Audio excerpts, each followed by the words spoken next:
Welcome to Subramani.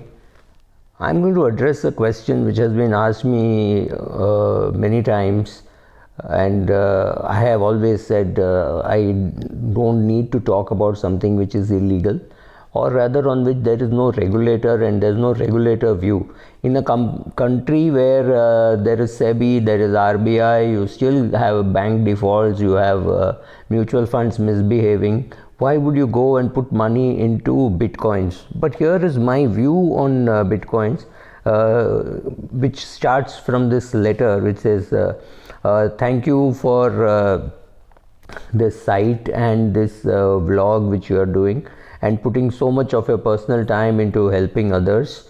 The purpose of this email is to ask your opinion and thoughts on the cryptocurrencies. A friend of mine kept sending me photos of his cryptocurrency accounts, telling me about his investments. And this guy is very famous. He's a grandson of a film star. I already had FOMO based on the recent hype and blow up of Bitcoin, so I started doing some research. A month later, I decided to put 50,000 rupees, knowing I could lose it all and buy some crypto. It has been good fun, and I ended up putting another 50,000 rupees after I started. What are your thoughts? I think it is pretty okay for me to put some more money into cryptocurrency, which is very small part of my net worth. I also think I am speculating, I am not investing. So tell me, what should I do? This is a good question, and like any other bubble, you will not be able to see the bubble once you are inside it. Even if you are outside it, sometime you will be tempted to get into it. I mean, people like Isaac Newton, Sir Isaac Newton fell for the bubble, right? So does it make sense for you to invest? I really don't know, because if I see some news item which says a Bitcoin owner is going to retire in the next 12 months or next 22 months, I get scared, because it means he has put a lot of money into it and he expects fantastic returns. I don't think that is going to happen. And if you think this is some lifetime opportunity in which you're going to make tons of money, you may be wrong. But I like this because this guy has about 2 crores, and on that, if he's put 1 lakh, it's not too much of a money. Is it money to which will get lost? I really don't know. But he understands that it is FOMO that is really powerful, because he does not want to miss it out completely. So he's put money, but he's also put money which he can afford to lose. He's not put some 50-60 lakhs, like I know one doctor who has put 60 lakhs. Now, it was very easy for this guy to put much more money. He had the money, he had money in liquid fund, but he didn't do it. So that itself good, congratulations. So if you at least know what others are doing and why it might be wrong, and therefore you're at least being clear about investing, or knowing the difference between investing and speculating. So know something which you should know, that why something will make a lot of money is maybe that's a fantastic technological revolution. Maybe there is liquidity or easy credit. Then there is one thing which we all suffer is amnesia of the previous bubble. Then we forget one very basic thing, that we don't do a proper valuation. We just get into it because others have got into it. Now these are all 4 very good characteristics you see in a bubble, and then you just fall for it, and then you go and put a big amount of money, like a person having 50 lakhs going and putting 10 lakhs into it. That is huge. You don't do that kind of investment in anything new till it is proven. With what happens with cryptocurrency kind of assets is it might just boom like anything. So even a small amount which you put, say 1 lakh on a person with a net worth of 2 crores, or a person even with a net worth of 1 crore, if you put 1 lakh, if it does sensationally well and after some time it's worth 50 crores, that 1 lakh is enough. And if it becomes zero, even then that 1 lakh is affordable. So you don't worry too much about have I put too much into it, and that kind of a thing. What return will I get? Treat it like a lottery ticket, right? Like many people who buy a lottery, They know that this amount is gone, but that amount, the risk reward ratio is so huge that people are constantly tempted. And especially if somebody known to you hits a lottery, you go and buy a lottery. I'm against lotteries personally. I don't buy. But same thing with cryptocurrencies. I don't invest because I do think in a country where there is no regulation about bitcoins, I will not touch it. So is it something great? I really don't know. Is it something which will make a lot of money for you? I don't know. Is it speculative? Yes, it is.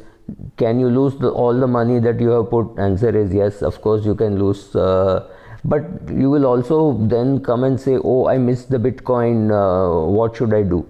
Is it the sentiment? Yes, of course it is the sentiment. It is just like the financial porn that you watch, which tells you, oh, the top 5 funds which have done very well, or the best 3 shares to buy to double your money. It is just very attractive, but it doesn't mean anything. At best, it's a clickbait, right? Realize that Bitcoin for many parts does not add any value to anybody, and it is just a medium of exchange.